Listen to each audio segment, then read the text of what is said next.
Praise the Lord. இந்த இடத்துல நம்ம மேல பார்த்தோம்னா வச்சுக்கலாம், அநேக ஊர்களுக்கு போக வேண்டிய ஒரு குறியீடை இங்க கொடுத்துருக்காங்க.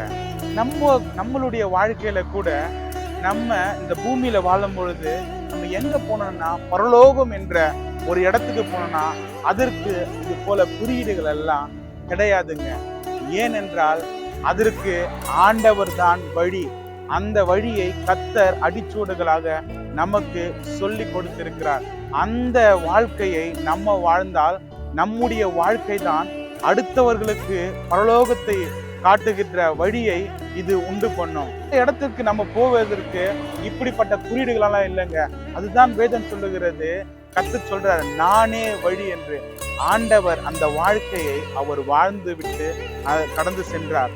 அந்த வாழ்க்கையை நீங்களும் நானும் அவர் எப்படி வாழ்ந்தாரோ அந்த வாழ்க்கையை நம்ம வாழும் பொழுது, கர்த்தருக்காக உண்மையாய் சரியான பாதையில நம்ம நோக்கி நடக்கும் பொழுது, நம்மளும் வழியே இல்லாத குறியீடுகளே இல்லாத அந்த பரலோகத்துக்கு நிச்சயமாய் போகலாங்க. உங்களுடைய வாழ்க்கையை தான் பரலோகத்துக்கு போவதற்கான ஒரு பாதையாய் மற்றவர்களுக்கு தெரியும். உங்களுடைய வாழ்க்கை நீங்க சரியாய் வாழ்ந்தீர்கள் என்றால் நிச்சயம் பரலோகம் போவீங்க. கர்த்தர் உங்களை ஆசீர்வதிப்பார். ஆமென்.